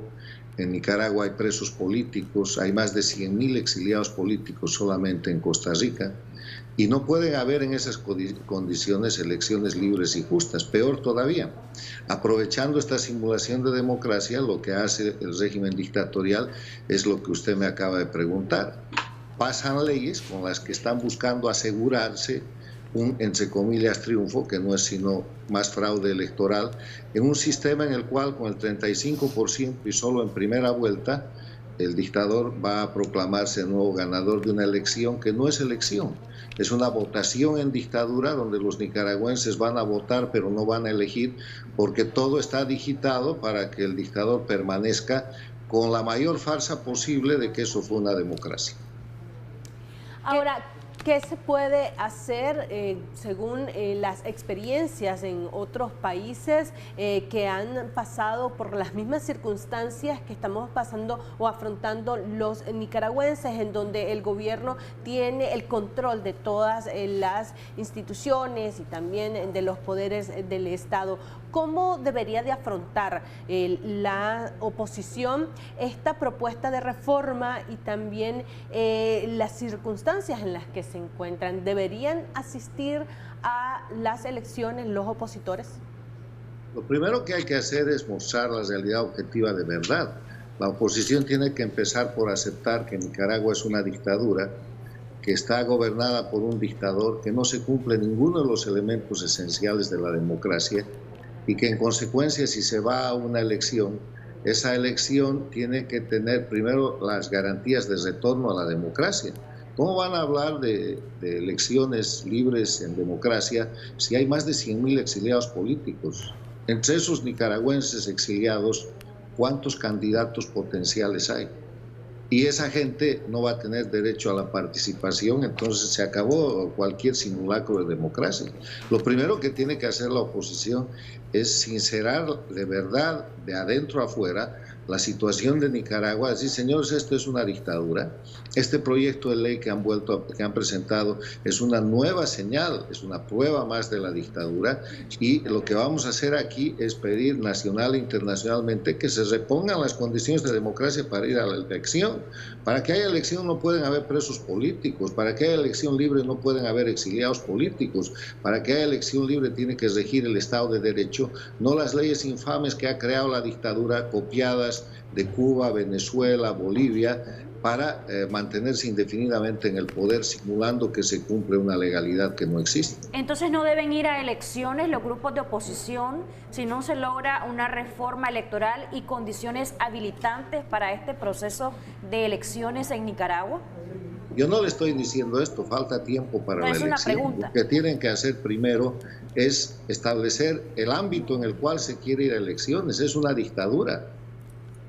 Determinado que es una dictadura, determinado que no hay Estado de Derecho, tienen que demostrarle a Nicaragua y al mundo las razones por las cuales esa elección no va a ser libre y no va a ser justa.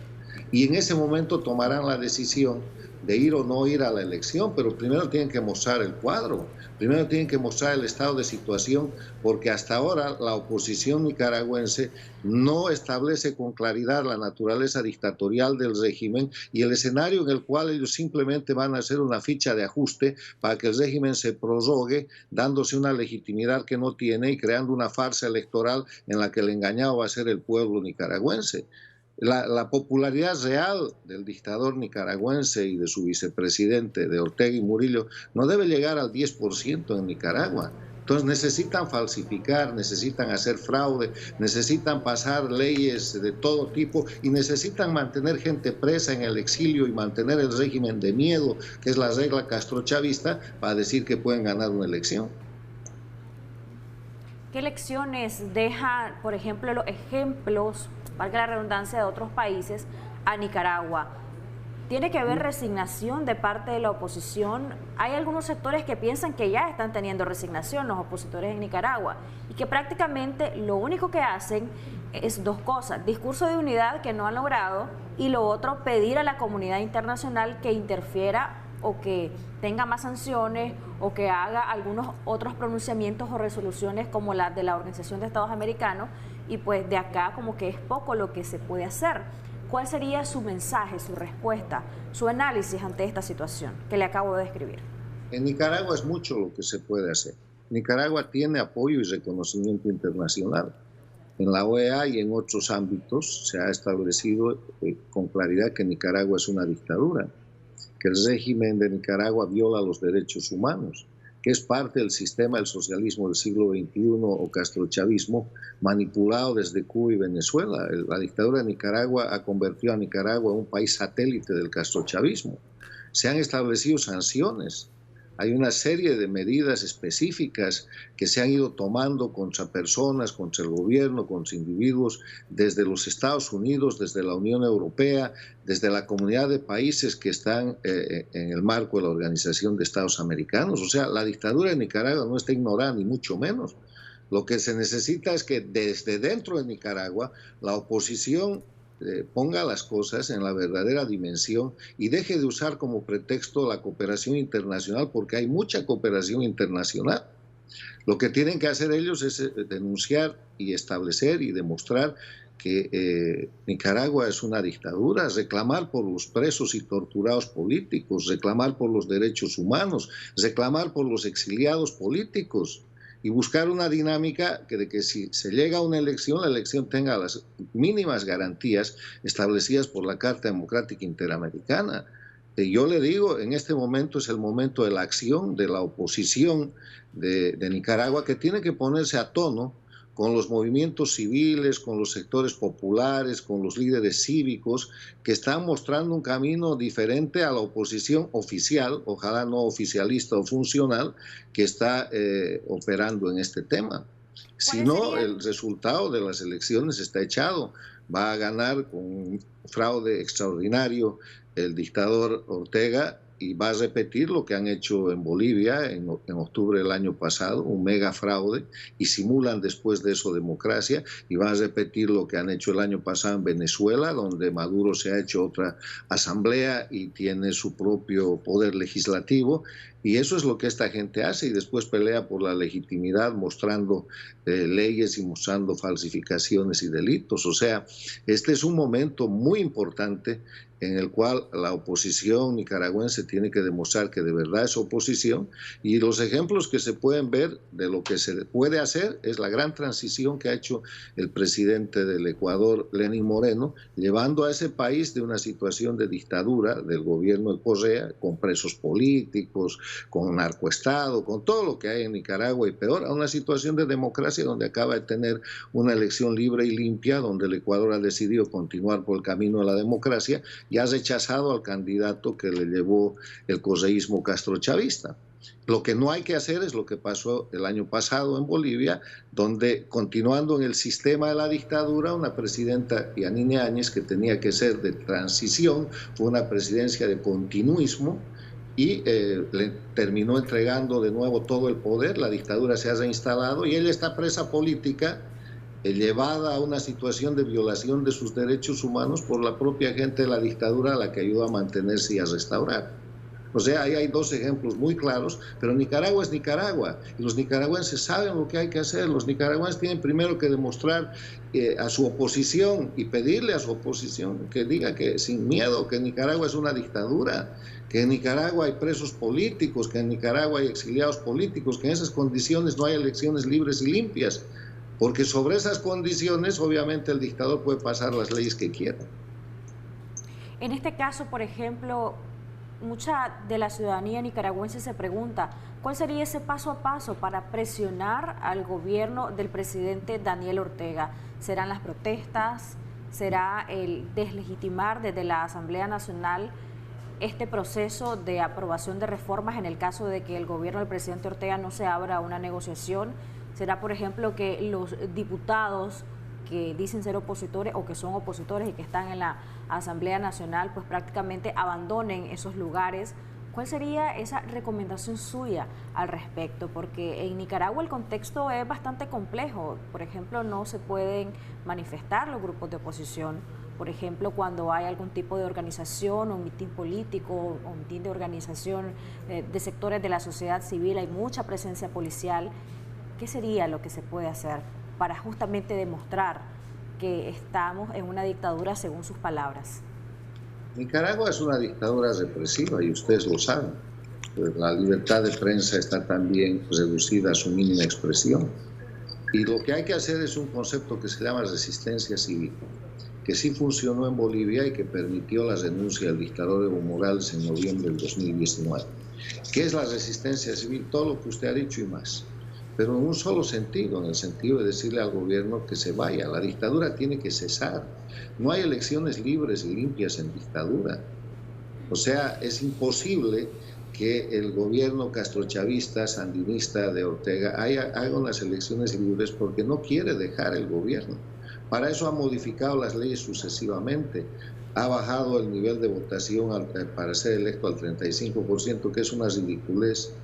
Ha establecido que se puede reelegir indefinidamente, ha formado un grupo familiar paramilitarizado para retener el poder por la fuerza, y pregúntenle a los nicaragüenses cuál es el nivel real, no encuestas manipuladas, el nivel real de popularidad de Ortega hoy día en Nicaragua. No llega al 10%. Como el de Cuba, Castro Díaz-Canel no llega al 10%, su pueblo está repudiando.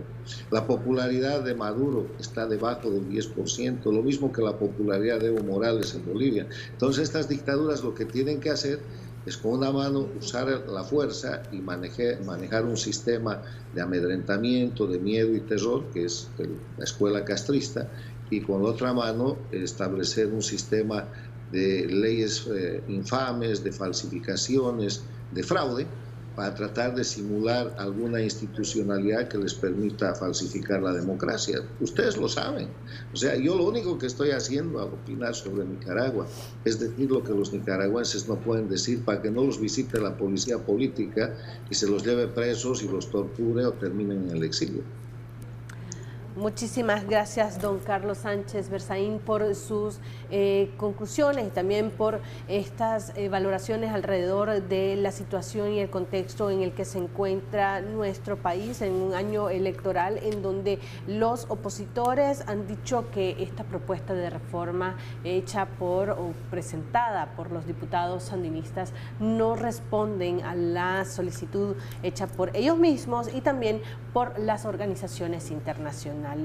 Nosotros queremos compartir con ustedes un poco acerca de las estadísticas que se reflejan a través de nuestra página en Facebook de estas entrevistas que realizamos en Debates y Soluciones. El día de ayer tuvimos como invitado al comentarista político Jaime Arellano. Esta entrevista generó 40.464 personas alcanzadas, 6.385 interacciones, de estas 445 comentarios y fue compartida 96 veces. En una segunda parte de entrevistas también tuvimos como invitado a José Antonio Peraza, politólogo nicaragüense. Esta entrevista alcanzó las 38.672 personas, generó 5.135 interacciones, 240 comentarios y fue compartida 49 veces. Recuerde que usted puede ver esta y otras entrevistas en nuestra página de Facebook. Búsquenos como Canal 10 Nicaragua.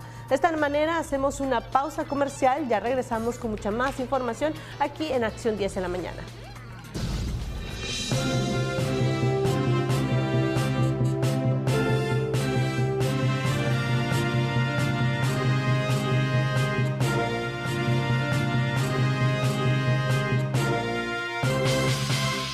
No te despegues, ya regresamos con más entretenimiento. Gracias. Continuamos con Acción 10 en la mañana.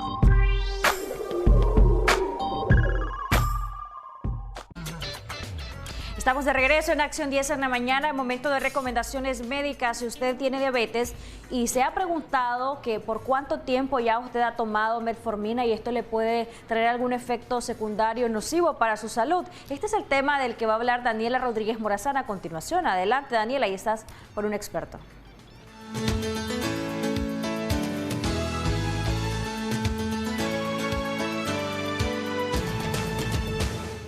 La metformina es un fármaco que genera incremento de sensibilidad a insulina, mayor control de la glucemia, mejoría del perfil lípido y de la función vascular. Es de bajo costo y es en la actualidad la primera opción en el tratamiento de la diabetes. Podríamos decir que la mayoría de los pacientes diabéticos utilizan la metformina. En otras palabras, la metformina es uno de los medicamentos más usados y se puede combinar ya sea con insulina o con otros hipoglicemiantes orales. Sabemos que la metformina fue introducida a nivel centroamericano, a nivel de los Estados Unidos, allá por los años de 1995 y ahí por el año 2000. Esto ha venido evolucionando a través del tiempo y se han dado cuenta los estudios de que ha tenido buena aceptación. La metformina es un producto que actúa a nivel del hígado, promoviendo de que el azúcar que produce el hígado no se libera al torrente sanguíneo de tal manera que no eleve la glucosa en ese momento. Es importante mencionar que muchos pacientes que no son diabéticos están utilizando la metformina como para bajar de peso.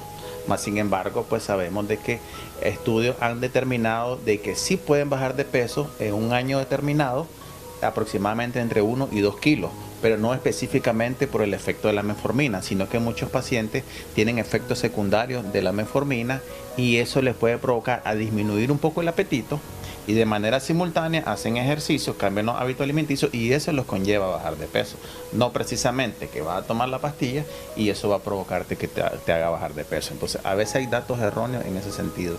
En los últimos años ha surgido evidencia para indicar metformina en pacientes no diabéticos, principalmente aquellos con síndrome metabólico, intolerantes a la glucosa y mujeres que buscan un embarazo y padecen del síndrome de ovario poliquístico.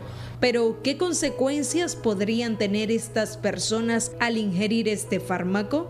Una de las cosas que pueden surgir es que los pacientes pueden tener bajones de azúcar. hipoactividad, es decir, se toman la metformina y al cabo de 2-3 horas ya están hipoactivos, están decaídos, les da mucha bostezadera, sueño y realmente no funcionan bien como deberían de andar activos.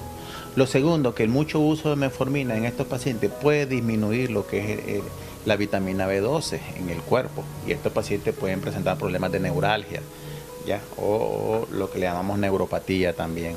Entonces, cuando el paciente ya lleva años de estar tomando metformina, ese paciente le tenemos que introducir por lo menos dosis adecuadas de complejo B12 para que le ayude a evitar lo que son las neuropatías. Entonces, en estos pacientes hay que tener precaución y elegir al paciente que debe utilizarse la metformina. Por ejemplo, hay pacientes que en su momento no son diagnosticados como diabéticos, pero sí tienen factores de riesgo. Por ejemplo, los pacientes con obesidad, ya uno le puede indicar la metformina una vez al día porque ese paciente puede tener síndrome metabólico y puede tener prediabetes o prehipertensión y que sí está indicado según las normativas de la Asociación Americana de Diabetes que sí se puede utilizar la metformina para ese tipo de pacientes. Pero, ¿cuál es la dosis indicada de metformina en pacientes diabéticos? Depende primero de la regulación como tenga el azúcar. Cuando es un paciente recién diagnóstico se puede mandar una vez al día. Si no tiene buenos hábitos alimenticios se puede mandar 2 veces al día o inclusive 3 veces al día. Pero lo que sí te puedo decir que la dosis máxima en un paciente tiene que ser de 3.000 miligramos, es decir, 3 tabletas de 1.000 o digamos 6 tabletas de 500. Sería la dosis máxima, pero entre más máxima está la dosis, mayor efecto secundario. Entonces, lo más legal que podemos llegar es hasta 2.500, es decir, una tabletita de 850 3 veces al día como máximo. Si el paciente no resuelve con esa dosificación, hay que introducirle otro tratamiento, también en pastillas, o pasarlo a insulina de acuerdo a los niveles de azúcar. A continuación te brindamos algunas recomendaciones que debes seguir en caso de decidir ingerir este fármaco. Lo primero que sepan que cuando le están diagnosticando la diabetes y lo están medicando con metformina, que le explique el médico la importancia del uso de la pastilla, cuáles son sus efectos secundarios y si presenta alguna reacción, pues obviamente llamar al médico en ese momento, ¿verdad? Tener contacto con su médico. Lo segundo, que hay que hacerse la hemoglobina glicosilada como prueba de que realmente el azúcar se diagnosticó en el momento o ya tenía 3 meses atrás de padecer de diabetes. Y por último, pues que se hagan su chequeo constantemente, ¿verdad? No solo porque están tomando metformina, sino que a veces hay problemas de triglicéridos y colesterol para tener un buen manejo en este paciente. Con imágenes de Erasmo Hernández, Daniela Rodríguez Morazán, Acción 10 en la mañana.